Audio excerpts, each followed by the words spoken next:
Hello दोस्तों। रक्षाबंधन के दिन मेरी भाभी मायके चली गई, जिससे भैया काफी उदास हो गए।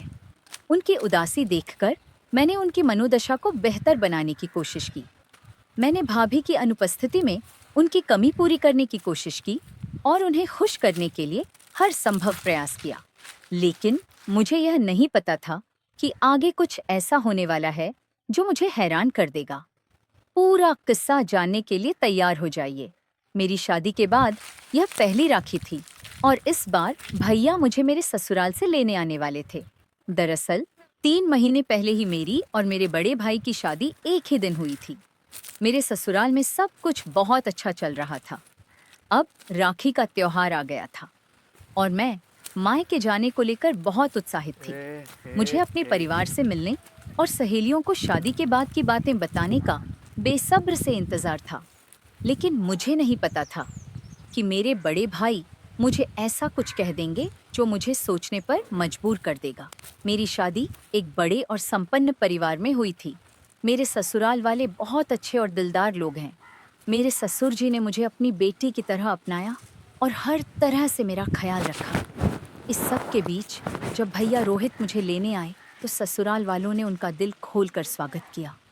मेरे साथ इतना सामान था कि भैया की गाड़ी में नहीं आ सका, इसलिए मेरे पति ने एक दूसरी गाड़ी में सामान भिजवाने का इंतजाम कर दिया। मैं ससुराल से मायके जाते वक्त बेहद खुश थी, लेकिन भैया के चेहरे पर एक अजीब उदासी थी।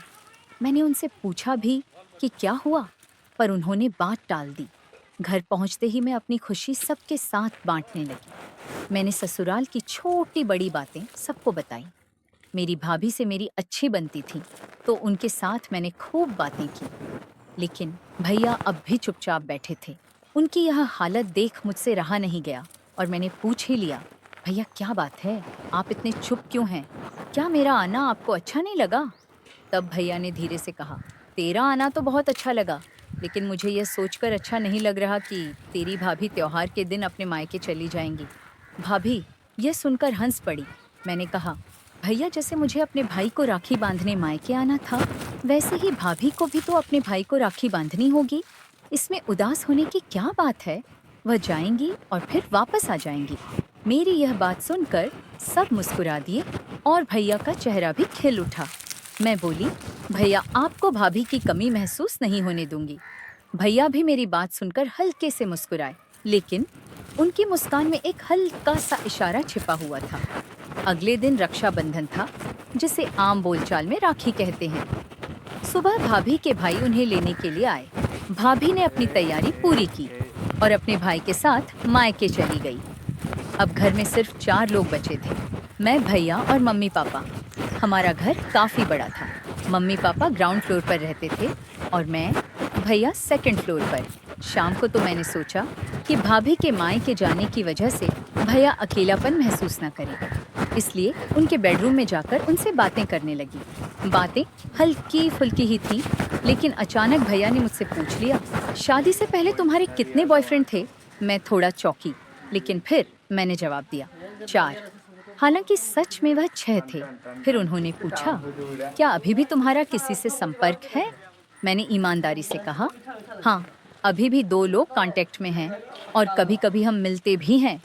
भैया ने गंभीर होकर कहा, तुम्हें याद रखना चाहिए कि तुम्हारी शादी हो चुकी है। मैंने हंसते हुए जवाब दिया, क्या करूं? भैया, शुरू से ही एक से ज्यादा लोगों की आदत रही है, इसलिए मैं अपने पति से छिपकर उनसे मिलती रहती हूँ। भैया थोड़ी देर चुप रहे और फिर बोले, यहाँ तो तुम्हारा कोई बॉयफ्रेंड नहीं है और ना ही तुम्हें कोई जानता है। यहाँ सिर्फ मैं हूँ। मेरी बीवी भी अपने मायके चली गई है, तो मेरे साथ सिर्फ तुम हो। तभी पापा ने मुझे नीचे बुलाया, तो मैं तुरंत नीचे गई। वहाँ पहुँचने पर उन्होंने कहा, हम दोनों मंदिर जा रहे हैं, तुम बाहर का दरवाज़ा बंद कर लो। इतना कहकर मम्मी पापा मंदिर चले गए। अब घर में सिर्फ मैं और मेरा बड़ा भाई रह गए थे। वह अपने कमरे में था और मैं अपने कमरे में बैठी सोच रही थी कि क्या करूं। थोड़ी देर बाद उसने मुझे आवाज़ दी, जल्दी आओ। उसकी आवाज़ सुनकर मैं थोड़ी घबरा गई। उसकी अजीब अजीब हरकत और बातें मुझे असहज कर देती थीं। मैं सोच रही थी कि उसके पास जाऊं या ना जाऊं, लेकिन फिर मैंने तय किया कि जो होगा देखा जाएगा। मैं धीरे धीरे दबे पांव उसके कमरे की ओर बढ़ी। जैसे ही मैं कमरे में दाखिल हुई, मेरे होश उड़ गए। मैंने देखा कमरे में बैठा हुआ था और अपनी औजार हाथ में पकड़कर बैठा था। यह देखकर मैं सन्न रह गई। मुझे समझ नहीं आ रहा था कि वह क्या करने वाला है। दोस्तों, जो कुछ भी इसके बाद हुआ, वह सुनकर आप यकीन नहीं कर पाएंगे।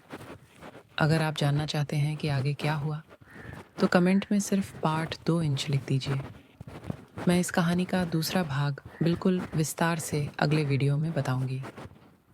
इस वीडियो को लाइक ज़रूर करें ताकि मुझे आगे का पार्ट बनाने के लिए मोटिवेशन मिले। अगर आपने अभी तक हमारे चैनल को सब्सक्राइब नहीं किया है, तो तुरंत कर लें, क्योंकि यह चैनल सिर्फ आपके लिए ही बनाया गया है। मैं आपसे अगले वीडियो में मिलूंगी। तब तक के लिए बाय।